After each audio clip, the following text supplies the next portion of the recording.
billahi min syururi anfusina wa min sayyiati a'malina. May yahdihillahu fala mudilla lahu wa may yudlil fala hadiya lahu. Qala Allahu ta'ala fil Qur'anil Karim, a'udzu billahi minasyaitonir rajim. Bismillahirrahmanirrahim.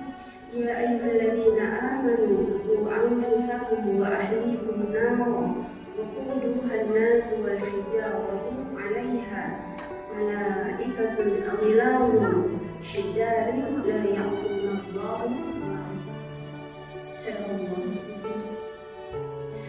Sungguh hanya kepada Allah kita bermunajat, sungguh hanya kepada Allah rasa terima kasih dan rasa syukur kita panjatkan, karena pada pagi hari ini, jadi di setiap majelis itu walaupun sore itu selalu pagi semangatnya.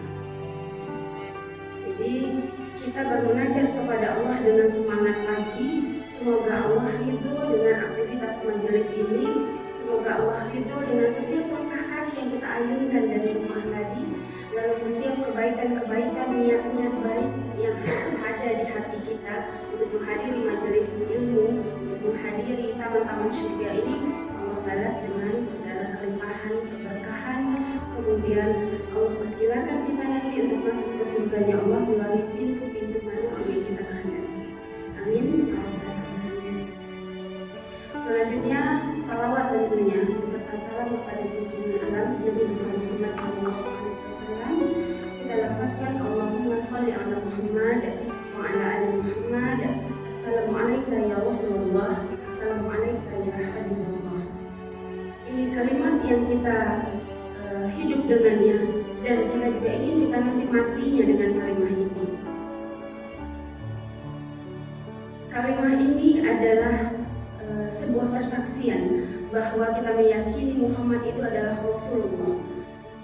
Beliau adalah manusia mulia yang dari awal kelahiran itu sudah menggiring manusia menuju alam kebaikan sampai akhir hayat beliau. Kemudian kita mendapatkan sebuah keberkahan menjadi umatnya. Jadi ini adalah nikmat yang luar biasa menjadi umat Muhammad. Maka seringlah berselawat, karena satu kali selawat itu dibalas 10.000 kebaikan untuk kita. Maka di dalam doa kita tampungkan tangan kemudian berdoa, semoga Allah ridho kepada kita, ridho sebagai umat Muhammad, kemudian Muhammad pun ridho kita menjadi umatnya.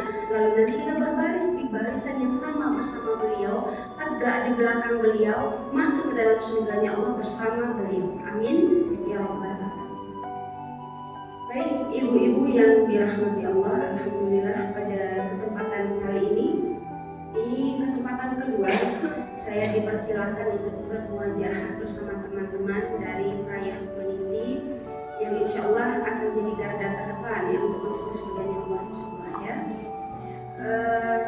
Seperti tadi yang sudah diperkenalkan, saya diberikan nama oleh orang tua saya itu nama yang anti mainstream karena nggak ada di Google, Zainur Mawati, dari perpaduan nama ibu, bapak, bulan lahir. Kalau orang dulu kan gitu ya.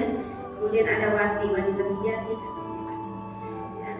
Kebayang ya untuk kalau nama papa saya itu Irfan, kemudian nama ibu saya itu Lili, terus dikasih nama anak Irfan.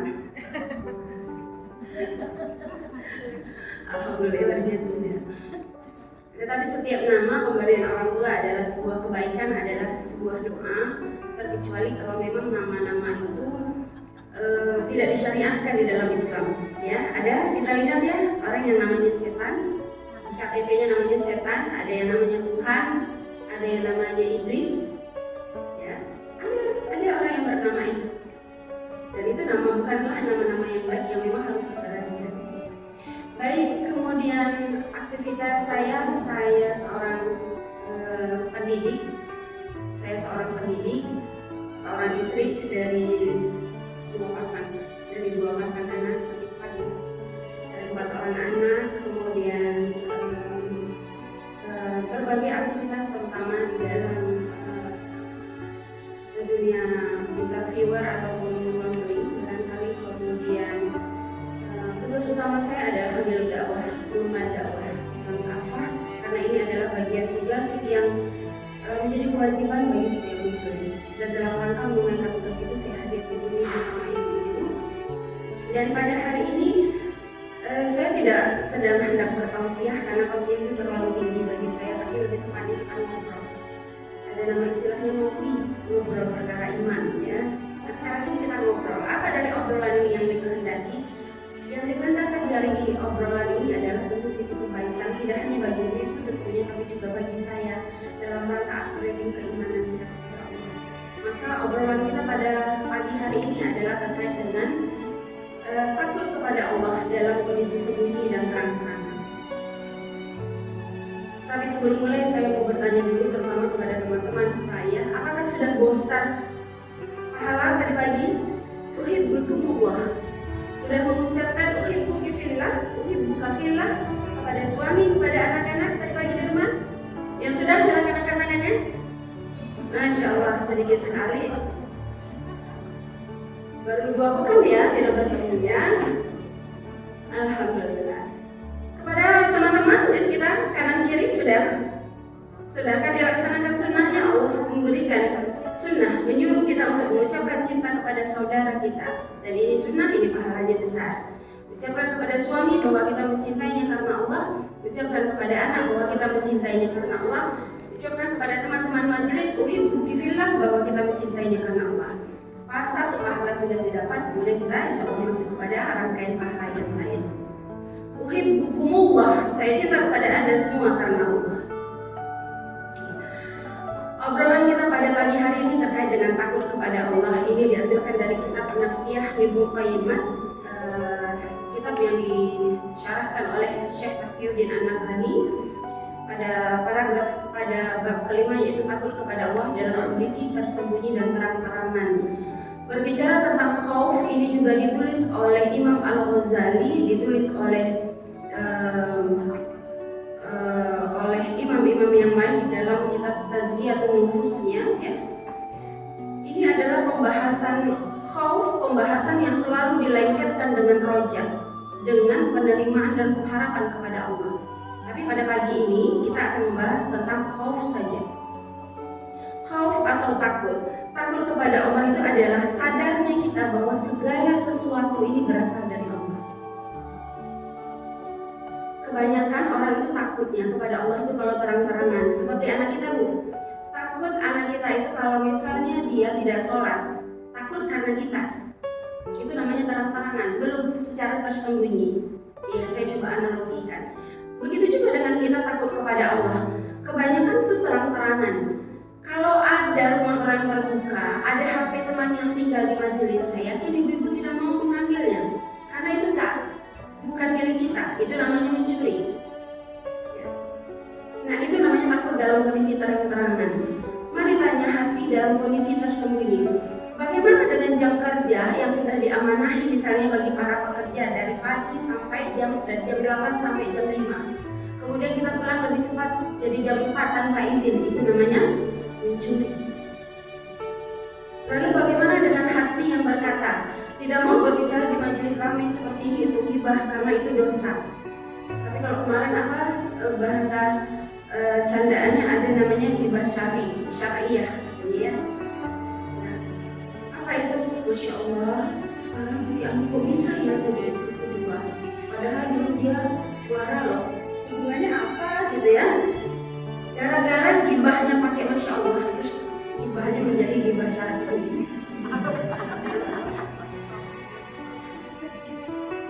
Maka kemudian ada istilah pelacur syar'i, hanya karena pelacurnya pakai kerudung.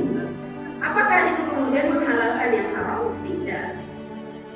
Jadi takut kepada Allah sama posisinya, baik dalam keadaan terang-terangan ataupun tersembunyi. Tersembunyi berarti sampai tidak ada seorang pun yang melihat.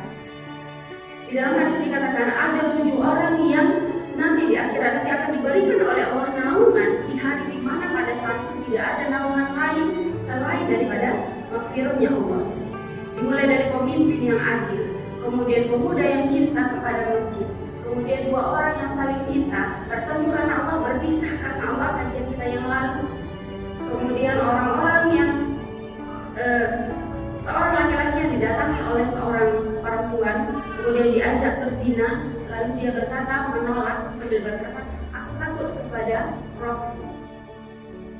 Nah, ini adalah ketakutan yang dikehendaki oleh Allah, sampai kemudian Allah nukilkan di dalam hadisnya.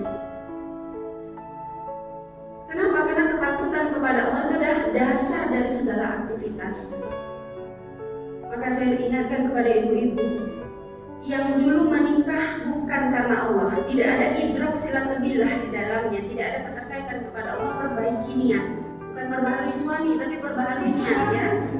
Yang dulu menikahnya karena cinta, yang dulu menikahnya melalui proses pacaran, yang diawali dengan maksiat, selain taubat perbaharui niat bahwa kita menikah dengan suami itu adalah karena Allah, karena untuk menggenapkan separuh agama kita.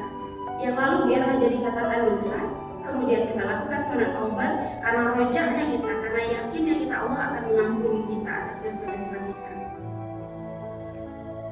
Lalu bagaimana cara kita supaya kita merasakan takut? Kita ini berada pada generasi-generasi yang di ujung, ya, di ujung. Kenapa saya katakan di ujung? Kita tidak pernah bertemu dengan Rasulullah, tidak pernah bertemu dengan sahabat, tidak pernah bertemu dengan generasi tabi'in, tidak pernah bertemu dengan generasi tabi'in, termasuk para ulama-ulama salafus saleh. Kita tidak pernah bertemu. Acuan kita semata-mata hanyalah dari kitab-kitab nukilan mereka. Maka kalau kita tidak ngaji, tidak saling menghadiri majelis ilmu, kita akan gampang. Sahabat itu kalau hari hujan, petir, itu mereka gemetaran. Sama, kita juga gemetaran kalau petir. Apa yang kita takutkan? Yang pertama, jemuran sudah diangkat dulu. Kemudian kalau atap rumah ini jebol gimana? Terus anak yang lagi di jalan gimana? Kita hanya memikirkan harta. Yang membuat kita takut hanya harta. Para sahabat tidak. Apa yang beliau takutkan kalau hari hujan atau petir? Jangan-jangan ini adalah hukuman dari Allah karena dosa yang mereka perbuat. Bahkan para salafus saleh itu, tikus di rumah mereka saja itu cukup untuk menjadikan mereka takut kepada Allah, mengkaji, memuhasabah diri. Jangan-jangan banyak di rumahnya adalah karena dosa. Rumah ibu yang tidak pernah ada tikus, terus tiba-tiba ada tikus. Apakah itu semakin mendekatkan ibu kepada Allah? Atau justru jangan-jangan malah berpikir yang ke arah klinik? Ada tikus biasanya nggak ada, jangan-jangan dibawa kiriman. Nggak pernah ada cicak, tiba-tiba ada cicak jatuh. Ini tanda musibah apa? Tidak membawa ke arah diri, harusnya bawa ke arah diri. Maka akan sangat celaka bagi orang-orang yang tidak bisa mengambil ibrah dari peristiwa. Kalau misalnya ibu kita sedang berjalan, kemudian keserempet teman sama motor atau mobil kecelakaan dan kita selamat, harusnya ini menjadi ibrah. Bagaimana Allah menyelamatkan kita? Dan ini harusnya menjadikan ketakutan kita kepada Allah semakin meningkat. Jangan-jangan aku diselamatkan oleh Allah karena dosaku yang banyak. Allah kasih peluang padaku untuk bertaubat. Jangan-jangan aku tidak lulus ikut ujian A, ikut tes A, karena Allah berpikir ladang di sana itu tidak halal bagiku, tidak bagus bagi agamaku. Allah ingin menyelamatkan. Bukankah dari setiap peristiwa kita harus selalu menarikkan ke diri kita untuk membuat kita semakin tunduk kepada Allah? Ini kalau nggak lulus ikut ujian tes masuk ke sebuah perguruan tinggi, ujian masuk ke sebuah lembaga pekerjaan ya, yang disalahkan apa? Panitia curang. Kalau nggak lulus itu ya, panitianya memang gitu curang. Atau itu si Anu kenapa lulus karena dia mau kali kok, padahal masuknya sama loh sama anakku. Selalu menolak Bu. Ya, padahal kan ada kaidah asal dari menunjuk. Pada saat kita menunjuk itu jarinya cuma satu ke depan Bu. Tiganya itu ada ke kita. Sebenarnya yang jempol dia jadi ada 4 ke kita Bu. Yang satu cuma yang keluar. Ini adalah sebuah analogi yang bisa kita ambil dalam kehidupan. Jadi dari apapun peristiwa yang terjadi, jangan suka ngambilnya ke orang, tapi tarik ke kita. Kalau kita nggak lulus, apa yang salah dari diriku? Bisa jadi ini adalah tanda peringatan dari Allah. Allah mengatakan tempat ini tidak layak bagiku, tidak akan menambah keimananku kepadanya. Anak tidak lulus ke salah satu tempat yang kita inginkan, berarti ada yang kurang pada diriku. Mungkin ibadah kurang, mungkin ketakutanku kepada Allah kurang, Mungkin kalau bekerja di tempat itu tidak menjadikan keimananku menjadi lebih baik. Kemarin kepengennya beli rumah di posisi A, dapatnya di posisi B. Oh ya iyalah, dia ada main sama developernya. Itu tadi Bu, berarti lebih mengedepankan yang satu, bukan yang empat. Empatnya ditarik ke kita. Bahwa ini dari kita, ini karena Allah cinta kepada kita. Maka apa balasan dari cinta? Ketakutan yang harus lebih kita tingkatkan kepada Allah. Bagaimana cara menanamkan takut kepada Allah? Kita lihat kepada janji-janji Allah. Suami ibu pulang gak kira-kira nanti sore Bu? Ini bagi suami yang di sini ya. Pulang gak kira-kira sore Bu? Sesuai janjinya tentu pulang ya Bu ya, pergi pagi pulang sore, kecuali Bang Toib Bu. Ya kalau Bang Toib itu 3 kali lebaran, 3 kali puasa baru pulang. Kalau suami kita pergi pagi pulang sore, gajinya juga sekali sebulan, dan itu ibu percaya. Nanti aja sore tunggu suami saya pulang kantor, atau nanti saya bayar ya tunggu gajian. Padahal itu janji manusia yang belum tentu pasti. Lalu apa alasan untuk ibu tidak percaya kepada janjinya Allah? Apa janjinya Allah? Dimulai dari surganya yang seluas langit dan bumi. Wasyari'u ila maghfiratin min rabbikum wa jannatin 'arduha as-samawati wal ardh u'iddat lil muttaqin. Bersegeralah meraih maghfirahnya Allah, surganya Allah yang disediakan seluas langit dan bumi. Untuk siapa? Lil muttaqin, untuk orang-orang yang bertakwa. Kemudian apa lagi? Supaya lebih ekstrim, untuk lebih mengedepankan khauf kita kepada Allah, lihatlah ancaman-ancaman Allah. Apa ancaman-ancaman Allah? Bagaimana janji-janji Allah kepada kita pada masyarakat itu di hari akhirat nanti? Orang-orang yang tidak beriman kepada Allah, orang-orang yang jauh dari rasa ketakutan kepada Allah, itu nanti diberikan siksa oleh Allah di akhirat ini. Dimulai daripada saat tiupan sangkakala oleh Israfil, diluluh-lantakkan bumi ini Bu, dihancurkan Bu, kita semua dimatikan, gunung-gunung dihancurkan. Ibu silakan tadabburi Al-Quran di juz 30 itu berbicara tentang kengerian azab Allah, siksa Allah. Sehingga para sahabat kalau masuk kepada ayat-ayat ini Bu, maka bahkan mereka menangis bahkan sampai pingsan. Makanya kemudian ayat-ayat Al-Quran yang dibacakan dengan suara yang sangat mendayu kadang justru menghilangkan esensi dari siksanya. Yang ada kita terhanyut, ya terhanyut, padahal itu adalah ancaman akan siksanya Allah pada kita. Misalnya dikatakan oleh Allah di dalam surat Abasa. Abasa yang dimulai dari Abasa wa tawalla, tapi ini pada bagian surat ayat 34 dan sampai 37. Yauma yafirul mar'u min akhihi wa ummihi wa abihi wa sahibatihi wa bani. Dan pada hari itu, pada saat itu, ya, orang semua akan lari.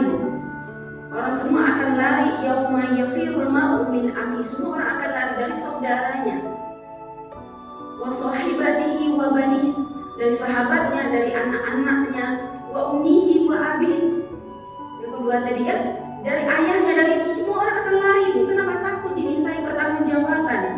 Kita akan lari Bu dari anak-anak kita, takut nanti anak-anak meminta pertanggungjawaban kepada kita.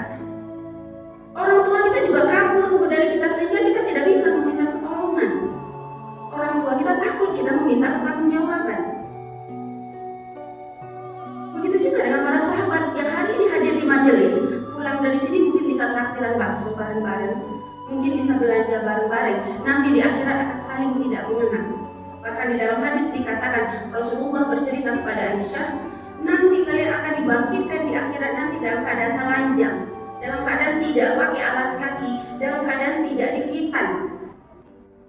Apa yang terbayang sama ibu-ibu?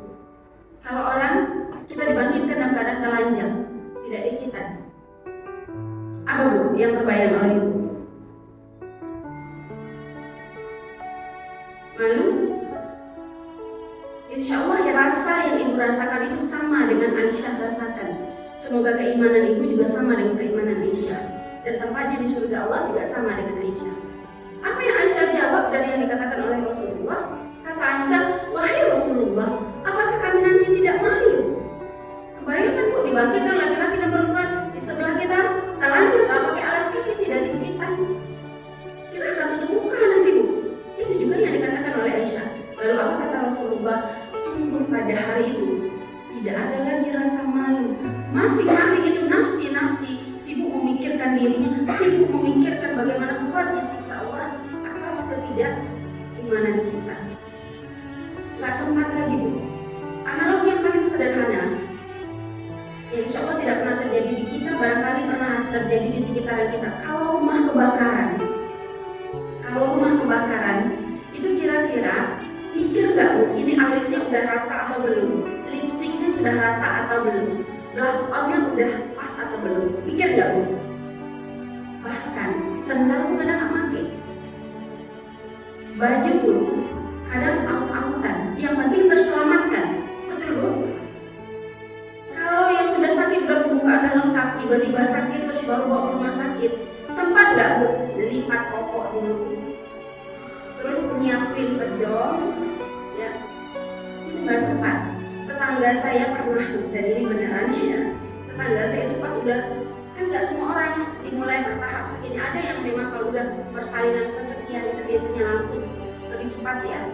Dan si ibunya ya, maksudnya itu saking paniknya karena anak tiba-tiba sudah basah, sudah keluar tanda dengan kesakitan yang intens, artinya sudah sangat mendekati waktu persalinan.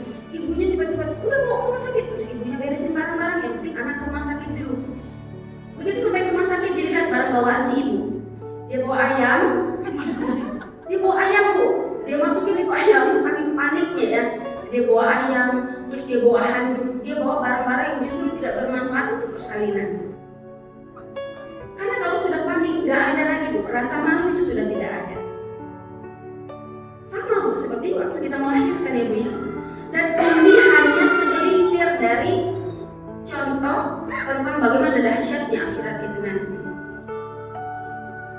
Apakah hadis ini mampu melecut rasa takut kita kepada Allah? Takut gak kita mendengar hadis begini? Maka kemudian dikatakan oleh Fudail bin Iyad, kalau ada orang bertanya kepadamu, apakah engkau takut kepada Allah? Apa jawabnya Bu? Apa jawabnya Bu? Kalau kata beliau tidak. Kalau kata kita, kalau ditanya orang kepada kita, takutkah engkau kepada Allah? Kita jawab iya. Tapi Fudail bin Iyad mengatakan, kalau ada orang yang bertanya kepadamu, apakah engkau takut kepada Allah? Maka diamlah. Kita disuruh diam. Kenapa? Karena kalau engkau jawab iya, engkau takut, maka sungguh engkau sudah berbohong. Tapi kalau engkau jawab tidak, maka engkau sudah kafir. Apa bukti yang menunjukkan ketakutan kita kepada Allah? Apakah hadirnya ibu di majelis ini tadi semua sudah izin kepada suami? Banyak orang menghadiri kajian pun tidak izin kepada suami, tidak pamit kepada suami. Banyak yang sudah keren, udah pakai pakaian keren terus baru, Bang, nanti aku pergi kajian ya ke masjid Mu'alimin ya. Oh iya, itu bukan izin, itu pemberitahuan.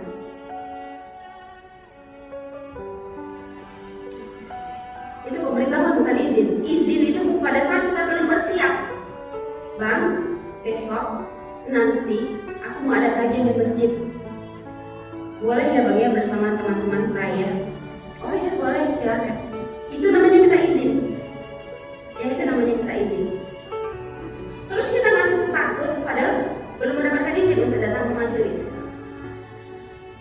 Kita mengaku takut, sholat subuh saja tadi pada saat orang azan itu baru bangun. Kita mengaku takut. Begitu mata kita terbuka, apa yang terfikirkan? Hari ini masak apa? Terus bekal anak, terus yang ngantar anak siapa? Terus cucian. Padahal dikatakan oleh Allah, sungguh celaka orang yang begitu terbuka matanya di pagi hari terbangun, tapi dia tidak memikirkan nasib umat, dia tidak memikirkan agamanya. Yang terpikir sama ibu-ibu di pagi hari kan gitu, kompor, ya urusan itu tadi urusan dapur ya, kompor, bekal anak, yang antar anak, tidak memikirkan agama Allah, tidak memikirkan dosanya. Padahal sebelum tidur malam kan kita sudah cukup dengan muhasabah. Apa yang sudah aku lakukan hari ini? Betapa banyak orang yang aku sakiti hari ini? Sudahkah aku meminta maaf kepada orang-orang yang aku sakiti. Harusnya di subuh hari kita jemput lagi, kita review lagi sebelum kita beraktivitas. Subuhnya terlambat, terus ngaku takut kepada Allah. Berapa baris ayat Al-Quran yang sudah kita baca di subuh hari? Gak baca Al-Quran, ngaku takut. Bukankah dikatakan oleh Fudail bin Iyad ini adalah tanda kita berbohong? Jangan-jangan puasa Ramadan kemarin pun belum selesai diganti. Ngakunya takut kepada Allah. Ada yang puasanya belum dibayar, Bu? Jangan-jangan puasa tahun lalu pun juga belum selesai. Jangan bukan cuma puasa tahun kemarin. Dosa kita begitu banyak, dan cukuplah dosa ini menjadikan kita takut kepada Allah. Karena siksa Allah itu jelas, sebagaimana jelasnya surganya Allah. Orang yang paling ringan, di dalam hadis dikatakan bahwa orang yang paling ringan itu azabnya di neraka nanti adalah ayahnya Ali bin Abi Thalib, pamannya Rasulullah. Itu yang paling ringan azabnya. Apa azab yang paling ringan itu? Dikatakan oleh Rasulullah, diambil batu, diambil bara batu. Jadi kan bahan bakarnya api neraka itu kan dari batu ya, biar sebagaimana yang saya bacakan di awal buka tadi di dalam surat At-Tahrim ayat 6 ya. Ya ayyuhalladzina amanu qu anfusakum wa ahlikum nara wa quduha an-nas wal hijarah. Bahan bakarnya itu adalah manusia dan batu. Jadi batu itu kalau dibakar kan bisa jadi bara yang membara ya. Nah itu diambil, kemudian ini siksa neraka yang paling rendah ya, yang paling ringan Bu. Siksa neraka yang paling ringan itu diambil bara neraka tadi, kemudian diletakkan di tumitnya, kemudian otaknya mendidih, otaknya meleleh, saking panasnya. Kalau batu dunia ibu ambil kemudian ibu bakar, ibu letakkan, yang akan rusak hanya syaraf kaki. Dan itu pun batu kena darah, karena itu nanti lama-lama juga mati kan, padam kan apinya. Batu neraka nggak gitu. Sampai akhirnya meleleh otak, rontoklah kemudian seluruh kulit, seluruh tulang. Kemudian Allah tiupkan lagi, Allah berikan kulit yang baru. Kita disiksa di dunia itu masih pakai tempo. Disiksa dengan batu panas sampai akhirnya mati, selesai. Di neraka nanti tidak begitu habis, mati cuma sekali. Begitu habis kulit, Allah timbulkan kulit yang baru. Disiksa lagi, timbulkan lagi kulit yang baru. Kalau ancaman seperti ini masih tidak mampu membuat kita takut kepada Allah, tak mampu lagi kita berkata apa-apa. Lalu apa ranah yang terdekat bagi kita untuk mewujudkan takut kita? Tidak lain dan tidak bukan adalah rumah tangga, kepatuhan kepada suami. Yang pertama tadi saya ingatkan, perbaharui niat bahwa menikah itu adalah karena Allah, karena takutnya kita kepada Allah, termasuk berbakti kepada suami. Ibu masak di pagi hari itu karena apa, Bu? Karena cinta kepada suami. Kalau ibu bilang karena Allah, sudah benar, tapi silahkan tanyakan hati lagi, benarkah sudah karena Allah? Tapi rata-rata jawaban yang didapat adalah karena cinta kepada suami, karena sayang kepada anak. Kasihan nanti kalau suami harus beli makanan di luar yang belum tentu halal toyibnya. Kasihan anak-anak kalau mereka tidak mendapatkan asupan yang bagus. Rata-rata alasan masak itu bukan karena Allah. Padahal itu adalah ladang ibadah yang luar biasa. Kita memasak, ya, maka ada beberapa kajian yang barangkali bagus, tetapi tempatnya yang barangkali harus disesuaikan ya. Kenapa? Ada kajian yang mengatakan bahwa masak, nyuci, bersihkan rumah itu bukan tugas istri. Pernah dengar ya Bu? Itu tugas suami. Benar, itu gak salah. Tetapi itu hanya dilekatkan kepada istri-istri solihah yang sudah paham fungsinya. Karena kalau kepada istri abal-abal, tanda kutip ya, sampai rumah dia akan langsung, Bang, nyuci bukan tugas aku, masak bukan tugas aku, Dek, itu anak nangis bukan tugas aku, harusnya mau carikan pembantu loh untuk aku. Itu kata Rasul loh Bang. Kalau yang untuk kepentingan dirinya dia bawa Rasul, dia bawa kata Allah, ya pas bagian enak-enaknya. Kenapa saya katakan bahwa itu tidak salah? Memang faktanya itu tidak salah. Suami harus menyiapkan segala kebutuhan itu. Tetapi bagian kita yang kita ambil, Bu, apa bagian kita? Bagian kita adalah memudahkan urusan suami. Kenapa? Karena Allah. Bukankah kita mencintainya karena Allah?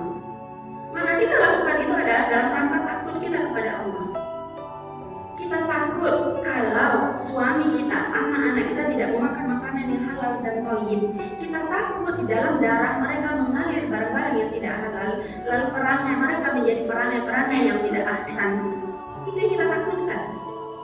Kita takut kalau suami tidak disiapkan bekal makan, kemudian setelah sampai di luar ada perempuan cantik yang menyiapkan bekal makan, suami kita tergiring kepada dosa.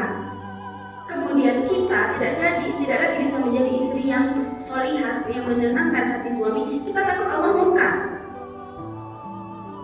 Jadi jangan asal-asal takut suami mendua. Dimana ketakutan itu bukan karena Allah. Ketakutannya hanyalah karena hatimu sudah terbagi. Bukan itu ketakutan kita. Tapi kita takut tidak ada ridho Allah nanti di dalamnya. Khawatir suami pulang sore, bukan karena takut dia melayang ke tempat lain, tapi khawatir pulangnya tidak dalam keadaan ridho Allah. Jadi ketakutan kita apapun itu harus bersumber kepada Allah. Kenapa ibu-ibu mau dandan yang cantik untuk suami?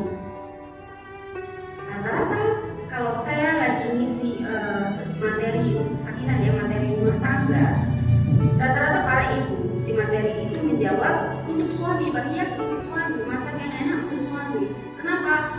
Di luar pelakor banyak saja. Berarti dia karena pelakor. Bu, suami laki-laki itu, Bu, mau diikat seperti apapun, ya, kualitas kita yang akan menurun. Kalau ibu mempertahankannya dengan rupa yang cantik, rupa itu akan berkeriput. Walau ibu pakai anti-aging dosis tinggi sekalipun, nggak bisa menolong citra. Ibu hanya bisa memperlambat penuaan, tapi nggak bisa menghentikan penuaan. Kalau ibu sangkutkan karena cinta, cinta juga bisa menyusup, Bu. Buktinya, saya tanya, yang sudah menikah 10 tahun boleh angkat tangannya? Di atas 10 tahun. Ya, ini baru yang 10 tahun ini, ya. Kapan terakhir ibu digendong sama suami?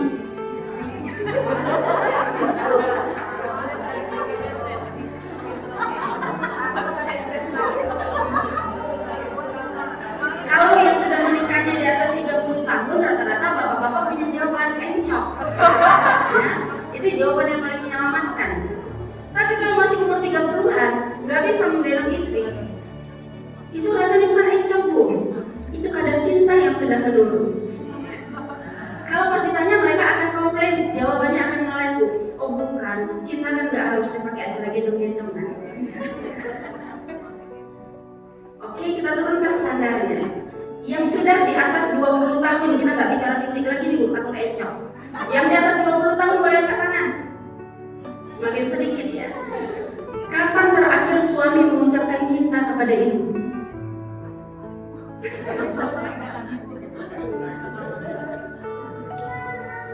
Kalau jawabannya nggak ingat, kenapa nggak ingat? Saking lamanya. Kalau jawabannya kemarin, biasanya juga palingan kalau nggak ulang tahun, kalau nggak habis berbuat salah. Biasanya kan itu jurus ampuh, ya. Nah, ini tanda kadar cinta yang sudah menurun. Yang sudah di atas 10 tahun, kapan terakhir makan sepiring berdua?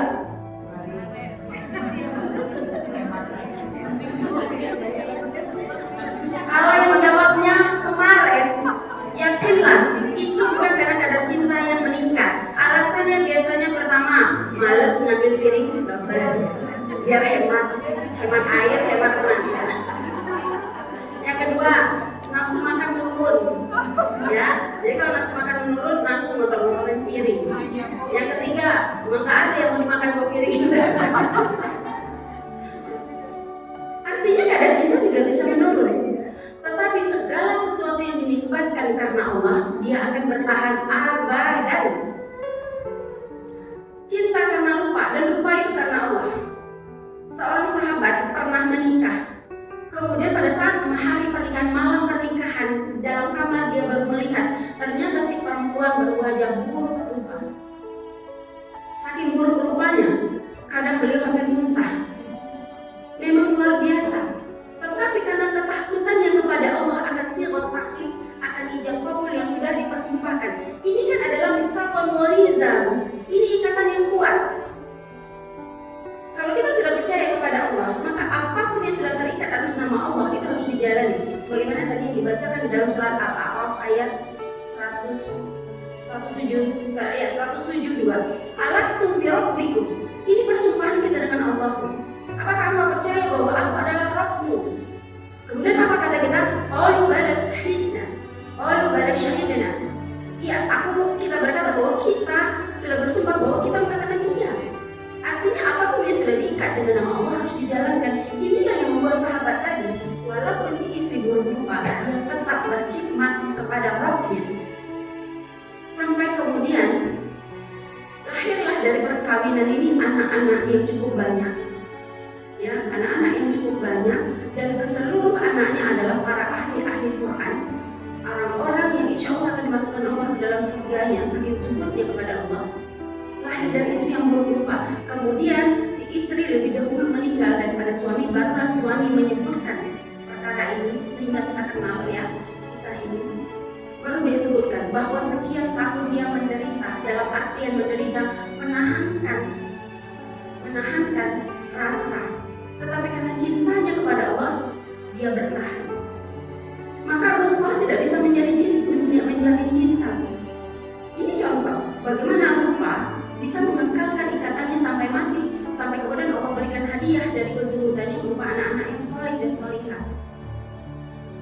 Begitu juga dengan cinta kepada Allah semata-mata karena takutnya, cinta kepada suami maksud saya ya, semata-mata karena takutnya kita kepada Allah. Bagaimana mungkin ibu bisa menyajikan makanan yang nikmat kalau tidak ada cinta kepada suami? Biar lebih tahu rasa dia, ibu kasih garam banyak. Gak ada cinta kepada suami yang di dalamnya tidak ada cinta kepada Allah, melainkan keberkahan Allah akan tumbuh. Maka kemudian suami ibu akan bilang, gak enak makanan di luar itu, lebih enak masakanmu. Padahal masakan ibu itu kata tetangga paling gak enak. Tapi kata suami itu yang paling nikmat. Kenapa? Karena di dalamnya ada CINTA tadi, ada ini itu loh. Dan ini bisa berawal dari sini. Kalau ini berawalnya dari sini, itu gak lillah ya Bu. Jadi lekatkan cinta kepada suami itu karena ketakutan kita kepada Allah. Begitu juga dengan anak. Kalaulah tidak karena Allah cinta kita kepada anak, itu anak tidak kena rotan sampai hari ini. Ibu tahu kan perangainya anak-anak itu gimana? Saya yakin ibu-ibu di sini sebenarnya umurnya masih 20-an sebenarnya. Ya. Kalaupun tumbuh kerutan ini bukan karena usia, tapi karena perangai anak dan suami. Kenapa? Anak itu adalah ladang ujian sepanjang hayat bagi kita. Benar-benar menguji keimanan kita. Dari yang tadinya kepala ini adem, tenang, begitu mereka berulah, muncul tanduk 1, ulah lagi tanduk 2, habis ada tanduk 3 lagi di kening. Ya ini adalah ujian. Tapi kalau bukan karena khaufnya kita kepada Allah, maka banyaklah yang terjadi seperti yang terjadi yang terbaru ya. Saya ada menuliskan di kolom MNC itu kejadian yang terbaru tentang bapak yang memutilasi anaknya. Ya, yang anaknya masih SD umur 9 atau 10 ya. Itu anaknya dimutilasi. Dia mutilasi. Kalau saya tidak salah Rohil. Saya tidak salah ya. Rohil kalau saya tidak salah. Silakan googling ya. Kemarin sudah dibawa ke RSJ. Karena kan biasanya yang begitu ujung-ujungnya RSJ. Bahwa ada permasalahan dengan secara mentalinya ini pasti ya. Pasti karena orang waras dalam tanda kutip tentu tidak akan berbuat hal itu. Tetapi tentu yang perlu kita bahas adalah faktor pemicu. Kenapa ada mental illness ini muncul? Kenapa mental illness ini bisa muncul? Kita hidup sekarang ini, Bu, sudah hidup di alam yang rusak. Kita hidup di sistem yang rusak sehingga sulit untuk menjadi soleh. Semalam saya bertemu dengan salah satu tokoh, kita membahas tentang perkara ini. Bagaimana bisnis suap menyuap itu menjadi hal yang biasa. Riswah menjadi makanan halal saat ini. Kamu gak riswah, gak lancar urusan.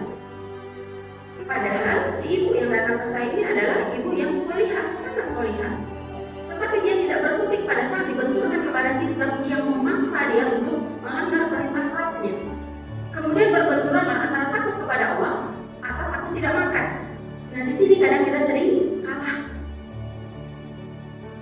2 hari yang lalu saya juga bertemu dengan salah satu teman. Kemudian dia bilang mau masuk kepada sebuah pekerjaan instansi yang katanya nggak bisa kalau nggak berbayar. Itu biayanya sekitar sekian ratus juta baru bisa anaknya di sana. Mana bisa hari ini masuk lulus. Terus dia bilang, ya saya sih kalau masih di bawah 50 juta nggak apa-apa lah, ada ucapan terima kasih. Tapi kalau di atas itu kayaknya nggak lah, itu sudah sokok. Ini namanya memakai perasaan dalam beragama, menalar-nalarkan, melogika-logikakan. Kenapa? Tidak ada toleransi. Berbicara riba, 10.000 riba, 100.000 riba, 1.000 juga riba. Ya. Lalu kalau sudah jelas di sana ada hal yang melanggar perintah Allah, di mana urat khauf kita dipertanyakan, kenapa harus memaksa? Cukup dengan nego harga, mundur dong. Bukankah lahan pekerjaan banyak diciptakan oleh Allah? Allah itu, Bu, tidak pernah menutup sesuatu tanpa maksud. Tidak pernah menutup sesuatu tidak memberikan alternatif yang lain. Allah haramkan babi. Kenapa maksa makan babi? Ya mereka di luar agama kita makan babi, ya biarkan, itu hak mereka. Bahkan di dalam sistem Islam sekalipun, orang yang non muslim juga nggak dilarang makan babi. Itu wilayah mereka. Yang diharamkan khamar wal khinzir itu adalah bagi umat Islam. Begitu Allah larangkan babi, Allah berikan kepada kita alternatif lain. Ada sapi, ada kambing, ada ayam. Kenapa maksa makan babi? Allah haramkan khamar. Bukankah ada alternatif? Ada air putih yang jelas sehatnya, ada sirup, ada anggur yang jelas, anggur baru diperas, bukan fermentasi. Ya. Tapi hati-hati, Bu, makan minum sirup juga haram loh, Bu. Kalau sirup curian, ibunya langsung wow. Karena ada jemaah yang nanya ke saya, kalau mandi, saya pernah mendengar mandi, kita pembahasan tentang fikih wanita waktu itu, mandi junub kalau pakai air hangat hukumnya apa? Kan kebanyakan kadang ibu-ibu suka bertanya tentang hukumnya, padahal kadang setelah ditanya nggak dijalankan. Hukum mandi junub pakai air hangat apa? Saya bilang hukumnya haram. Dan majelis itu pada saat itu ada sekitar hampir 200-an orang majelisnya. Ibu-ibunya hening. Padahal dari tadi kan sibuknya gitu ya. Tiba-tiba hening. Ingat ibu-ibu mandi junub dengan air hangat itu. Bukan air hangat, waktu itu bilangnya air panas. Air panas itu hukumnya haram, saya bilang. Pertama, kalau tingkat panasnya sampai 100 derajat, ibu melepuh, berarti ibu zolim kepada diri ibu. Makanya haram. Yang kedua, kalau panci untuk ibu masak itu datang dari barang curian, gasnya barang curian. Gitu. Oh, ibunya langsung kendor. Oke, kita kembali lagi kepada khauf. Takut kepada Allah, termasuk di dalam rumah tangga tadi, sandarkan cinta ibu kepada suami. Ibadah yang ibu lakukan di dalam rumah tangga itu semata-mata karena Allah, supaya dia kokoh mentajasad di dalam diri ibu, dicatat sebagai amal ibadah. Kebayang, Bu, ibu bedakan dia cinta tanpa kecintaan kepada Allah, cinta kepada keluarga yang dengan ada idrak silatubillahnya. Ibu cuci beras sambil ngedumel. Sambil ngedumelnya apa? yang insya Allah bukan karena harga beras ya, walaupun hari ini harga beras luar biasa, tetapi ibu ngedumelnya karena perangai suami, ngedumel karena ulah anak. Udah dari tadi diajarin tapi nggak ngerti, padahal udah dibilang bajunya ditempatkan di sana tapi malah dibuang. Terus ibu sambil nyuci beras, berasnya matang bu, nanti dimasukin ke magicomnya, matang nggak? Matang. Tetap bisa dimakan dan mengenyangkan? Tapi apakah ada keberkahan di dalamnya? Tidak ada. Bayangkan dengan apa yang biasa diajarkan kepada kita oleh para salafus saleh. Pada saat ibu mencuci nasi, putar dia searah tawaf. Kemudian ibu berdoa, wahai Allah yang melembutkan hati manusia sebagaimana Engkau lembutkan beras ini nanti menjadi nasi, maka lembutkanlah hati anak-anakku kepada kebaikan. Lembutkan hati anak-anakku hanya tertuju kepadamu. Lembutkan hati suamiku yang ikut memakan nasi ini nantinya supaya tidak jauh dari syariatmu. Kemudian cuci berasnya, putar, ulangi doa yang sama. Selesaikan isi air, cepat tombol, makan sama kenyangnya bu. Tapi berkahnya luar biasa.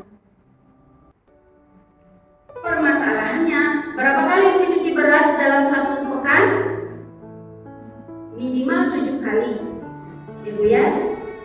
Kalau yang nggak masak sekali pas mau makan, ada lagi yang pas mau makan baru masak, itu lebih lagi dosisnya. Permasalahannya, berapa kali doa tadi ibu ucapkan? Saya khawatirnya malah nggak ada cuci beras, ya cuci saja. Jangan-jangan nyanyinya cuci saja.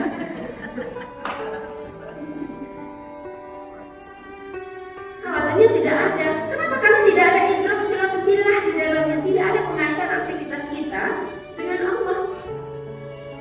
Padahal perempuan itu multi talents. Di korpus kolosumnya perempuan Allah berikan membran yang lebih tebal 30% daripada laki-laki. Sehingga sambil membalik tempe di wajah, HP di telinga, kaki dikeset sambil ngepel, mulut itu bu, kalau lagi nggak nelfon, itu masih bisa melantunkan doa. Ya Allah, sebagaimana Kau mudahkan matangnya tempe ini, maka mudahkanlah anak, berikan pemahaman Islam kepadanya.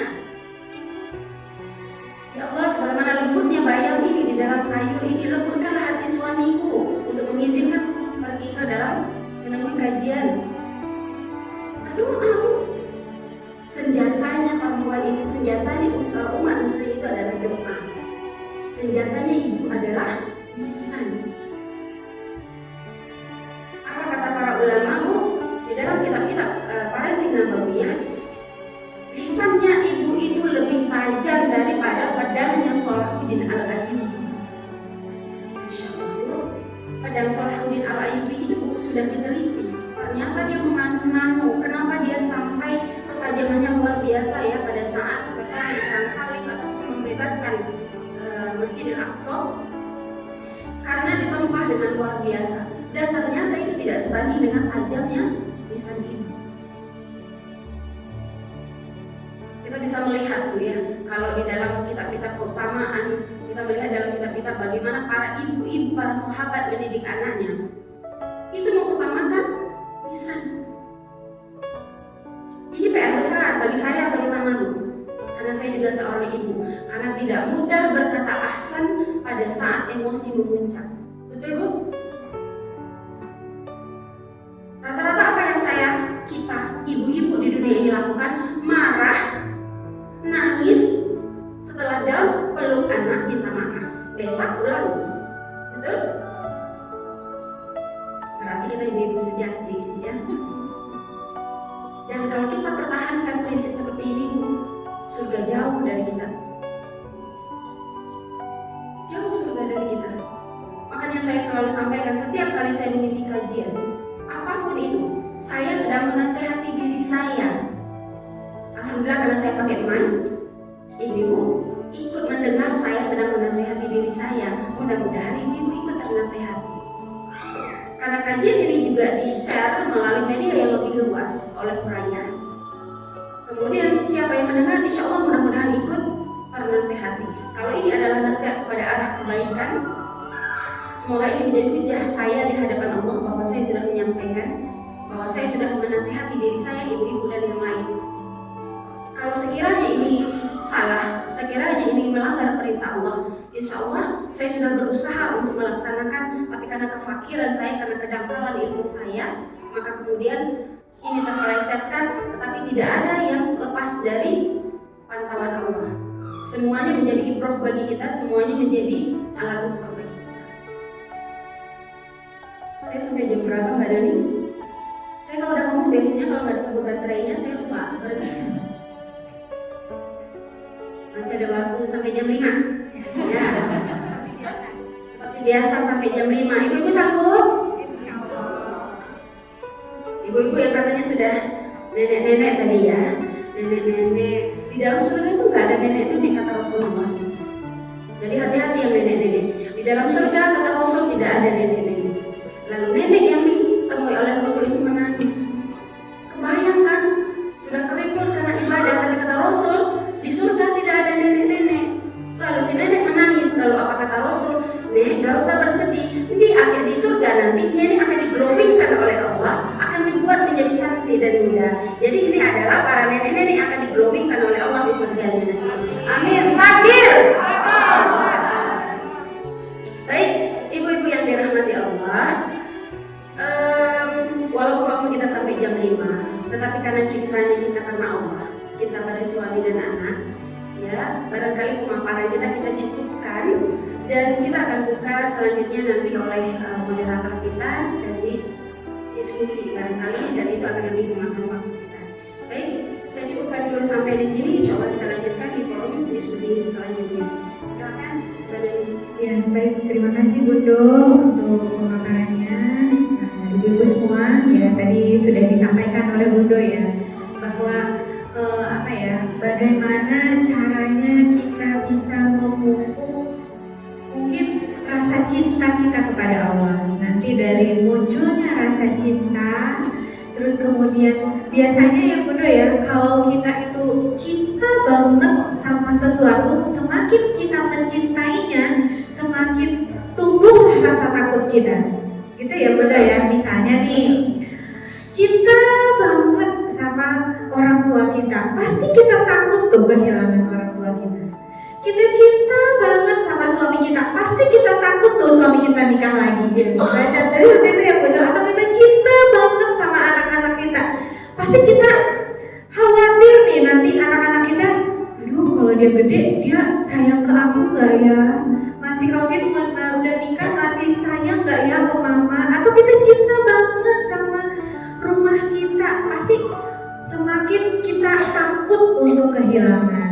Seperti itu ya Bunda ya. Maka sesungguhnya rasa takut kita, semakin kita meninggikan rasa takut kita kepada Allah, itu semakin membuktikan seberapa besar rasa cinta kita kepada Allah. Nah, seperti itu nih ibu-ibu. Menganaloginya nih, mudahnya nih ya Bunda ya. Baik. Nah, baik ibu-ibu semua, mungkin di sesi berikutnya kita bisa sharing dulu. Ada yang ingin bertanya kepada Bunda gitu ya, tentang materi tadi bagaimana. Nggak apa-apa untuk sendiri juga nggak apa-apa. Ini karena para ibu ya akan melahirkan, sudah melahirkan ya, akan membesarkan anak-anak yang tentunya kita